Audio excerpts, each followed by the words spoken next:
와이낫 위민, 기독교 역사에서 만난 여성 리더십 이수진 목사입니다.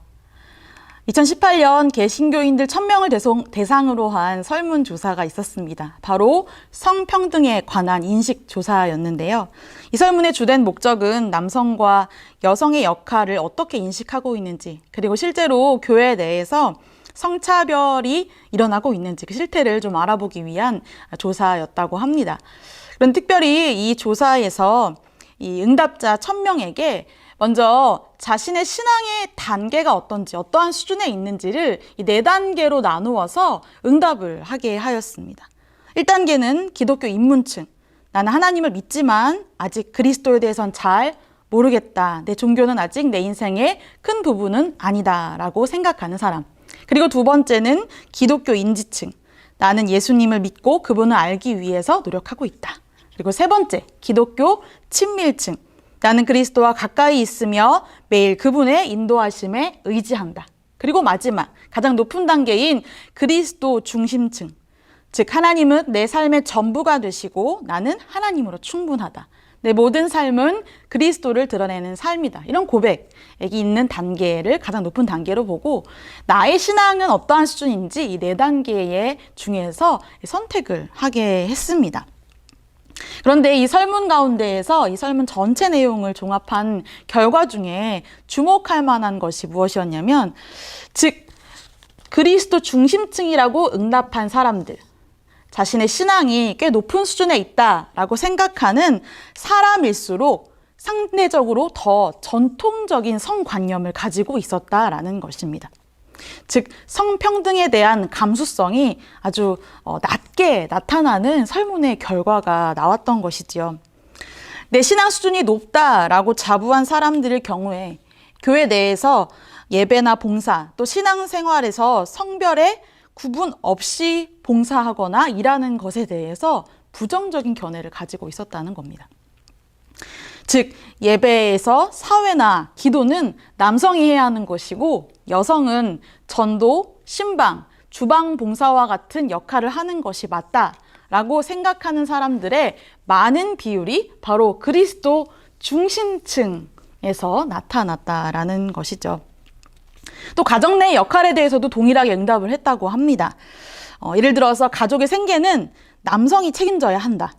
아내의 소득이 남편의 소득보다 높으면, 아내가 돈을 더 많이 벌면 남편이 기가 죽는다라고 그런 전통적인 시각을 가지고 보수적인 입장을 가지고 있는 분들이 바로 그리스도 중심층, 나의 신앙이 꽤 높은 수준이다라고 응답한 분들에게서 나타났다라는 것입니다. 그런데 여러분, 우리 신앙의 목적은 그리스도를 닮아가는 것이라고 우리가 함께 고백하지 않습니까? 에베소서 4장 15절에서도 고백하는 것처럼 범사에 우리는 그리스도에게까지 자라가는 것, 즉 예수 그리스도를 닮아가는 것이 우리 신앙함의 공통된 목적이라고 한다면, 그래서 우리가 예수님 닮기 원합니다라고 함께 기도하며 고백한다면, 남성과 여성, 즉 양성 평등에 관하여서도 예수님은 그럼 어떻게 생각하셨을까? 예수님은 어떻게 사셨을까에 대해서 주목해야 할 필요가 있습니다. 한마디로 예수님은 바로 페미니스트였습니다. 그런데 여기서 페미니스트라는 개념을 좀 정의할 필요가 있습니다. 사회적으로 정의하는 것에 따라 그 의미가 좀 다르게 나타나기 때문이죠. 저는 여기서 예수님이 페미니스트였다라고 하는 부분에 대해서 이렇게 정의합니다. 남녀 평등을 지지하며 이를 향상시키기 위해서 노력하고, 또한 여성이 남성과 마찬가지로 동일한 인간으로서, 사람으로서 취급되도록 노력하며, 또 행동으로 사회적인 통습에 저항하는 사람, 그 사람을 페미니스트라고 정의했을 때, 예수님은 이 땅에서 살아가시던 그 모든 삶을 통하여서 페미니즘적, 페미니스트로 살아가셨다라고 볼 수 있습니다.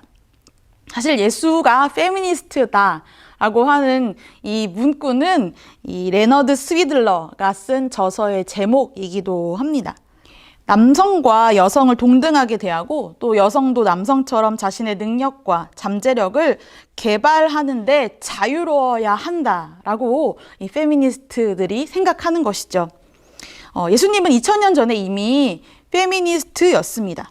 복음서를 보게 되면 예수님은 모든 소외된 자들의 편에서 함께 해주셨고, 특별히 이 하나님의 형상대로 지음을 받은 여성들이 사회적 관습에 의해서 억압당하고 또한 지쳐있고 의기소침해 있을 때에 그들에게 용기를 북돋워 주시고, 또한 하나님의 뜻 가운데 살아갈 수 있는 길을 열어주신 분, 그분이 바로 예수님이셨습니다. 이런 예수님의 페미니스트적 행적을 가장 적극적으로 지지하고 기록에 남긴 복음서는 바로 누가복음입니다. 사복음서 가운데에서도 유독 눈에 띄는 복음서가 바로 누가복음. 그래서 저는 누가복음이 여성을 위한 복음서다라고 명명해 보았습니다. 그 근거는 이렇습니다. 누가복음을 보게 되면 여성과 관련한 구절, 그러니까 여성이 등장하는 구절이 모두 220개에 해당을 합니다. 다른 복음서와 비교해 보면 마태복음은 180개, 요한복음은 119개, 그리고 마가복음은 114개. 복음서 전체의 분량들이 각각 다르기는 하지만 누가복음과 가장 분량이 비슷한 마태복음과 비교해 보아도 이 누가복음의 여성에 관련한 구절이 훨씬 더 많이 나오고 있지요. 또한 여성과 관련한 구문, 그러니까 한 스토리, 한 이야기에 여성과 관련한 이야기가 나온 부분이 42개가 있습니다. 그런데 여러분, 복음서를 보게 되면 마태복음에 나왔던 이야기가 마가복음에 나오기도 하고 동일하게 누가복음에도 나오기도 하는 일들을 여러분 많이 보셨지요. 그런데 여성에 관련하여 누가복음에 나오는 42개의 구문, 이야기들 가운데에 오직 다른 복음서에는 나오지 않고 누가복음에만 나오는 그 이야기가 23개나 있다라는 겁니다. 누가복음에만 특수하게 사용한 자료가 이토록 많은 것이죠. 즉, 여성에 관한, 예수님께서 여성에 대하여 말씀하시고 여성들과 함께 사역하신 그 장면들이 누가복음서에 유독 많이 등장하지요. 예수님께서 페미니스트였음을, 페미니스트적 사역을 많이 감당하셨다는 것을 우리는 누가복음을 통해서 확인할 수 있습니다. 예수님의 이러한 행적이 더욱 눈에 띄는 것은 예수님이 활동하셨던 당시 유대 사회에서 여성의 인식은 매우 열악했기 때문에 더더욱 예수님의 그러한 모습이 눈에 띕니다. 당시 사회에서 여성은 열등하다라고 사람들에게 인식되었지요.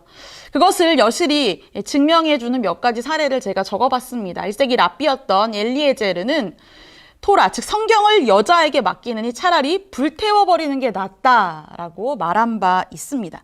당시 여성은 성경, 즉 토라를 공부할 수 있는 그런 권리 자체가 없었습니다. 말씀을 가까이 하기 어려웠지요. 또 이 엘리에제르는 이런 말도 했는데요. 딸에게, 아들이 아닌 딸에게 토라를 가르치는 행위는 그녀에게 음탕한 것을 가르치는 것과 다를 바 없다라고까지 이 여성들을 매우 비하하는 발언들을 했습니다. 또한 이 유대인들의 금원집에 해당하는 탈무드를 보게 되면요, 이런 말이 있어요. 자신의 아내와 자녀에게 은혜의 말 혹은 축복, 기도를 받는 자는 저주를 받을 것이다. 이 말씀뿐만 아니라 기도 역시도 이 남성의 권리로만, 남성들이 누릴 수 있는 영적 권리로만 여겨졌던 것이죠. 여성들은 기도할 수 있는 혹은 축복할 수 있는 권리조차 갖지 못했습니다. 그리고 이 유대인 남자들이 매일 기도할 때에 3가지 감사를 드렸다는 거 여러분 들어보신 적 있으신가요? 유대인 남자들은 항상 이렇게 기도를 했다고 합니다. 하나님 감사합니다. 제가 이방인이 아닌 것, 즉 이방인이 아니라 유대인인 것을 감사합니다. 그리고 무지하지 않은 것, 다시 말해서 내가 장애가 없는 것을 감사합니다. 그리고 마지막, 내가 여자가 아니라 남자로 태어난 것을 감사합니다. 이런 기도를 매일 하였다고 하지요. 이 랍비들의 금원집에 또 보게 되면 남자아이의 출산엔 모두가 행복하지만 여자아이를 가질 땐 모두가 슬퍼한다. 남자아이가 세상에 태어날 땐 평화가 오지만 여자가 태어날 땐 아무것도 오지 않는다라고 이렇게 남성으로 태어나는 것이 축복이고 여성으로 태어나는 것은 저주스러운 일이라는 그런 생각들이 당시에 여성에 대한 인식이었던 것이죠. 그래서 이 여성들에 대해서도 이런 특성을 가진다라고 고정관념을 가졌습니다. 여성들은 음식을 탐하는 사람들이고 수다나 험담을 즐기는 사람이고 게으르고 또 질투심이 강하다라고 여성들의 특성을 이렇게 부정적으로 규정하고 인식했던 것. 이것이 예수님께서 공생의 기간을 보내셨던 유대 사회의 여성 인식이었던 것이죠. 예수님의 전 일생을 누군가는 말구유에서 시작해서 십자가로 끝난 삶이다라고 표현한 바가 있습니다. 정말 그렇지요. 말구유에서 시작한 예수님은 십자가에서 그 여생을 마무리하셨습니다. 그런데 여러분, 예수님의 그 시작과 끝에 항상 가까이 있었던 한 사람이 있었습니다. 바로 예수님의 육신의 어머니 마리아였지요. 그런데 이 마리아뿐만 아니라 사실 예수님의 그 마지막, 예수님께서 십자가에서 숨을 거두시는 그 장면 가운데 보게 되면 예수님을 따랐던 수많은 여인들이 함께 하고 있는 것을 우리는 성경을 통해서 발견할 수 있습니다. 그 이유는 아마도 예수님 같은 분을 여성들이 한 번도 만나지 못했기 때문이 아닐까라는 생각이 듭니다. 예수님처럼 여성들을 한 인격으로 대우해주고 차별 없이 대하여 주셨던 분이 없었기 때문에, 그리고 여성들을 충분히 축복하여 주시고 존중하여 주셨던 분이 없었기 때문에 그분의 뜻을 따르고 그분의 가르침을 기뻐하고 끝까지 그분을 따른 여성들이 많이 있었던 것이죠. 예수님은 페미니스트로서 특별히 당시에 있었던 이 세 가지 고정관념들을 기꺼이 NO라고 외치면서 혁파하셨습니다. 첫 번째는 이중적인 가치 기준이고요. 또한 여성에 대하여서 공공연하게 배척하는 당대의 흐름들. 또한 하나님께서 주신 목표에 대하여서도 여성에 대해 제한 없이 도전하여 주시고 가르쳐 주시고 이끌어 주신 모습이 복음서를 통해서 드러나고 있습니다. 페미니스트로서의 예수님께서는 먼저 당시의 이중적인 가치 기준을 거부하셨습니다. 여러분, 요한복음 8장에 나오는 가늠한 여인의 사건을 여러분 잘 알고 계실 것입니다. 가늠한 한 여인이 끌려와서 돌에 맞아서 죽게 된 상황, 그리고 예수님이 등장하시게 되는 성경의 장면을 우리는 알고 있지요. 여인은 간음을 하다가 현장에서 발각이 되었고 위기에 처하게 되었습니다. 그런데 여러분, 성경을 보면서 이런 생각 한번 해보셨습니까? 간음은 혼자 저지르는 죄가 아니지요. 도둑질이나 살인죄는 혼자 저지를 수 있는 일이지만 간음은 이 여성과 남성, 그러니까 홀로 있지 않고 각각 다른 성에 2명 이상이 있어야지 지을 수 있는 죄이지 않습니까? 그런데 유독 잡혀와서 위기에 처한 사람은 여성이라는 것입니다. 여러분, 간음한 남자는 어디 갔을까요? 여러분, 이 서기관들이, 이 여성을 잡아 끌고 온 서기관들과 바리새인들이 왜 남자는 체포하지 않았을까요? 분명 공범인데 왜 남성은 함께 잡혀오지 않았을까요? 남성이 도망쳤던 것일까요? 아마도 당시 유대 사회에서 문화적인 배경에서 여성은 한 인격이라기보다는 남성들의 성적 욕구를 채워주는 그런 성적 대상으로 여기는 생각이 많이 있었습니다. 그래서 이 서기관들과 바리새인들도 이 간음한 사람은 남성이든 여성이든 둘 다 돌로 치라는 하나님의 말씀보다 당시의 문화적인 이중적인 가치 기준을 더 따르고자 하는 마음이 있었던 것이죠. 그래서 여자는 잡아서 돌로 치고 남자는 그냥 모른 척하고 놓아줬을 가능성이 있다라는 것입니다. 하지만 예수님께서는 그런 당시에 많은 사람들이 가지고 있는 이중적인 문화적 가치 기준을 완전히 거부하셨지요.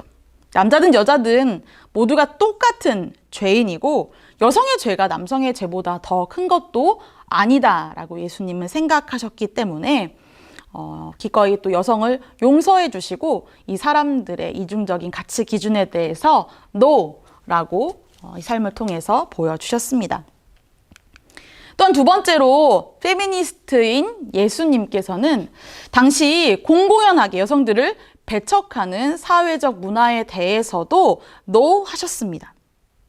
여러분, 요한복음 4장에 등장한 한 여인을 잘 알고 계시지요? 바로 사마리아 여인입니다. 그런데 여러분, 우리가 잘 알듯이 이 사마리아 여인은 유대인 남성이라면 당연히 여인을 차별해도 되고 배척해도 될 만한 조건들을 다 가지고 있는 사람이었습니다. 우선 이 사람은 여인이었잖아요. 여성이기 때문에 남성인 유대인은 당연히 이 여성을 배척해도 됩니다. 게다가 이 여인은 사마리아인, 즉 유대인들이 보았을 때는 짐승처럼 여기는 사마리아인이었죠. 게다가 이 여인은 성적 부도덕을 저지른 상태에 있었습니다. 여인인데다가 사마리아인이고 게다가 온전치 못한 행실을 하고 있었던 이 여인에 대해서 예수님께서는 어떻게 하셨나요? 이 여인을 거절하지 않으셨고 오히려 더 적극적으로 정중한 대화를 이 여인에게 이어가셨던 것이지요. 여러분, 요한복음 4장 24절의 말씀을 여러분 알고 계실 겁니다. 하나님은 영이시니 예배하는 자가 영과 진리로 예배할지니라. 성경에 등장하는 아주 중요한 구절 가운데 한 구절인 이 말씀이 바로 이 사마리아 여인과의 대화를 통해서 나오게 되었다는 것, 놀랍지 않습니까? 게다가 요한복음 3장에 보게 되면 이 유대인 남성인 니고데모와 예수님의 대화가 나오게 되는데요. 이 본문을 자세히 살펴보게 되면 이 니고데모와 나누신 대화의 시간보다 이 사마리아 여인과 훨씬 더 길게 또한 깊게 대화를 나누신 것을 우리는 볼 수 있습니다. 그 긴 대화를 통해서 이 사마리아 여인은 그 인생 가운데에 해결되지 않았던 갈급함을 해결받게 되었고 나가서 예수님께서 우리의 주인 되시는 것을, 예수께서 복음이 되신다는 것을 증언하는 증인의 삶을 살아가는 놀라운 변화가 바로 여성에 대하여서 배척하지 않으셨던 예수님을 통해서 일어나게 된 사건이었습니다. 페미니스트셨던 예수님께서는 하나님께서 우리 인생들을 향하여 주신 그 삶의 목적, 또 목표에 대하여서도 남성과 여성의 차별을 두지 않으셨습니다. 여러분, 우리는 예수님의 제자들 하면 베드로, 야고보, 요한 이 12제자들만 생각하지 않나요? 그런데 여러분, 성경을 자세히 살펴보면 예수님의 공생의 기간 동안 예수님과 함께한 여성들이 등장합니다. 특별히 누가복음 8장에 보게 되면 이 여성들의 이름이 나오고 있지요. 역시 남성 제자들, 즉 12제자가 예수님과 함께 하고 있습니다. 그런데 그뿐만이 아니지요. 바로 마리아, 막달라 마리아, 그리고 요한나, 수산나, 또한 이름이 언급되지 않았지만 다른 많은 여성들이 예수님과 함께 전도의 사역들, 복음의 사역들을 감당하고 있었다라고 분명히 증거되어 있습니다. 여러분, 이 증거가 놀라운 이유는 예수님의 이 사역이 그냥 하루 잠깐 갔다 오는 사역이 아니라 이 마을, 저 마을, 이 동네, 저 동네를 돌아다니며 순례하는 사역이었잖아요. 즉, 낯선 동네에서 숙식을 해결해야 하는 그런 긴 여정이었습니다. 그런데 이 여정에 바로 이 여성들이 함께 하였다라는 것이죠. 이것은 당시의 통념을 크게 벗어나는 일에 해당했습니다. 하지만 그 통념을 벗어나 하나님의 큰 비전에 함께하는 여성들이 존재했다고 이 누가가 기록하고 있는 것이지요. 그리고 더 주목되는 것은 여러분 바로 이 부분인데요. 여성들이 자기의 소유로 예수님과 또한 함께하는 모든 제자들을 섬겼다라고 증언되어 있습니다. 즉 자신의 재산으로 이 전도하는 이 전도팀을 섬겼던 것이죠. 수동적이고 그저 끌려다니는 모습이 아니라 적극적이고 또한 능동적으로 자신의 능력을 발휘하여서 함께 사역을 감당하는 모습이 2000년 전 예수님의 이 선교팀의 모습 가운데에도 드러나고 있습니다. 여러분, 예수님의 제자들은 12제자만 있었던 것이 아니라 여성 제자들도 분명 존재하였습니다. 또한 예수님께서 하나님이 주신 목표에 대하여서 여성들을 제한하지 않았다라는 것은 바로 마르다와 마리아 자매와의 만남에서도 드러납니다. 누가복음 10장에 보게 되면 예수님께서 마르다와 마리아의 집에 머무시게 되는 사건이 있지요. 우리는 이 사건에 대해서 언니인 마르다가 일하지 않고 게으름을 부리는 일하기 싫어하는 마리아를 향하여 책망하는 그 장면을 쉽게 떠올리곤 합니다. 여러분, 당시의 여성들은 대화에, 즉 남성들이 주로 하는 이 영적이고 지적인 대화에 참여할 수가 없었습니다. 그저 시중을 드는 보조적인 역할만 할 수 있었지요. 매우 제한적이었습니다. 하지만 예수님께서는 여성도 남성들과 다름없이 동등하게 영적이고 지적인 대화를 할 수 있다라고 생각을 하셨죠. 마리아는 예수님의 발치에 앉아서, 예수님의 발 아래에 앉아서 그분의 말씀을 듣는 모습이 성경 가운데에 나옵니다. 당시에 누군가의 발 아래에서 말씀을 듣는다라는 것은 그분의 문하생이 되어서 그분의 가르침을 얻게 된다라는 의미로 사용된 말이지요. 공부한다라는 의미입니다. 즉 남성이 할 수 있는 역할이라는 거죠. 여성은 감히 누군가의 아래에 들어가서 공부할 수 있는 그런 권리가 주어지지 않았던 것이죠. 여러분, 마르다가 동생 마리아를 향하여서 화를 내지요. 물론 그 이유는 너무 분주하고 일이 많은데 일을 하지 않는 마리아에게 감정이 상했던 이유도 있었겠지만, 한편 동생 마리아가 걱정되기 때문이었던 언니의 심정이기도 했습니다. 이렇게 누군가의 발치 아래에 앉아서 말씀을 듣는 일, 또 그들과 대화하며 토론하는 일들은 당시 여성들이 하지 않아야 할, 하지 말아야 할 일이었기 때문이지요. 이렇게 남자들과 공공연히 어울리게 되면 그 집안에 대해서도 안 좋은 소문이 날 수도 있고, 또한 마리아 자신에게도 좋지 않은 소문들이 퍼지게 되어서 혹여나 결혼을 못하게 되거나 하는 부끄러운 일이 생길 수 있기 때문에 당시 여성들이 다 했던 집안일을 돕는 게 더 낫겠다고 생각했기 때문에 화를 낸 이유도 있었습니다. 그리고 예수님께 부탁한 것이죠. 마리아가 거기 있지 말고 이제 주방에 와서 일을 도왔으면 좋겠다라고 말입니다. 당시 통념상으로는 마리아는 음식 만드는 일을 돕는 것이 당연했겠지요.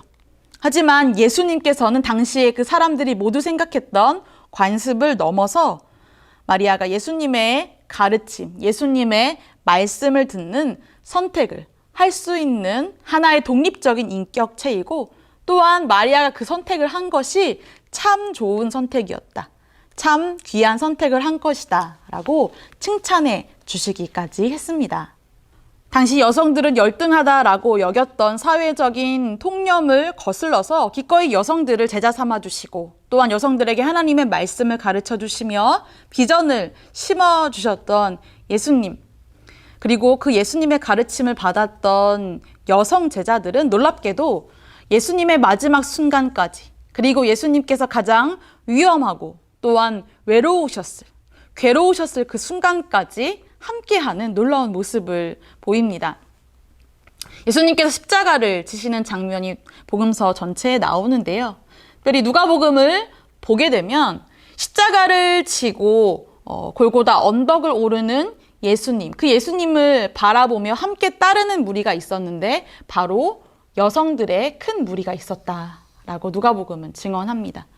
이 여성들은 그저 숨죽여 울고 있는 것이 아니라 가슴 치며 슬피 울고 있습니다. 예수님의 억울한 죽음을 가까이에서 울며 통곡하며 한탄하는 그 용기 있는 여성들은 바로 예수님께 가르침을 얻었던 여성 제자들이었죠. 생명의 위협을 무릅쓰고 예수님의 이 죽음의 현장에 함께 있었던 것은 남성 제자들이 아니라 여성 제자들이었습니다.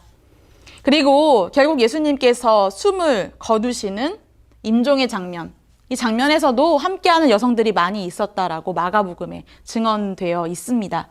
멀리서 예수님의 십자가를 바라보는 여성들이 있었습니다. 막달라 마리아가 또 등장하지요. 또한 마리아, 살로메, 또한 갈릴리에서 함께 하셨던 여성들 뿐만 아니라 이 예루살렘에 함께 올라온 여인들도 있었다라고 증언이 되어 있습니다. 가장 예수님께서 괴로우셨을 그 순간에 함께한 여인들, 바로 예수님께 가르침을 얻었던 여성 제자들이었던 것이지요.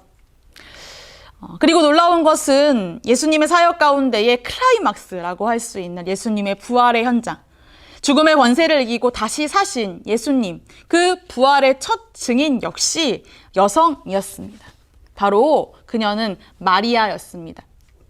예수님께서 사역하시는 모든 순간에 자주 등장하였던, 앞서서 예수님의 죽음의 현장에도 주저없이 함께하였던 막달라 마리아에게 예수님께서는 부활하신 이후 가장 먼저 그녀에게 나타나셨습니다. 그리고 슬피 울며 한탄하며 통곡하는 예수님께서 이제 돌아가셨다, 모든 것이 끝났다라고 안타까워 절망하는 모든 사람들에게 부활의 소식을 가장 먼저 알린 사람도 바로 마리아였던 것이지요. 성경은 이 마리아가 예수님으로부터 큰 치유의 은혜를 받았다라고 증언하고 있습니다. 귀신에게 눌려 큰 고통 가운데 있었던 마리아가 예수님으로부터 치유함을 받고 그분의 진리의 말씀으로 새롭게 되었을 때에 그녀는 더 이상 연약한 여성이 아니라 끝까지 예수님과 함께하는 아주 신실하고 성실한, 충성스러운 제자가 되어 있습니다. 그러나 이 일은 비단 막달라 마리아의 일뿐만이 아닙니다. 당시 모든 여성들은 사회의 관습 가운데에 억눌려 있었고 또한 소망을 찾지 못했습니다. 그러나 예수 그리스도께서 이 땅의 어둠을 뚫고 특별히 그 어둠 가운데 억눌려 있었던 여성들을 위하여 여성들에게 차별 없이 하나님의 말씀을 전하여 주시고 그들을 존중하여 주심으로 말미암아 여성들은 큰 은혜를 받았습니다.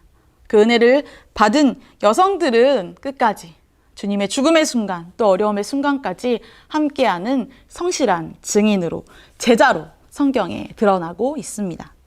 Why Women 기독교 역사에서 만나는 여성 리더십. 오늘은 페미니스트로 살아가셨던 예수님의 삶과 또한 그 예수님을 따르던 여성 제자들의 모습을 함께 살펴보았습니다. 부디 우리의 신앙이 더 깊어져 갈수록 하나님이 창조하신 남성과 여성, 여성과 남성이 동등하며 하나님께서 남성과 여성을 향한 동일한 뜻과 계획을 품고 계시다는 성평등적 인식이 더 깊어지시기를 간절히 바랍니다. 그럼 다음 시간에 뵙겠습니다. 감사합니다.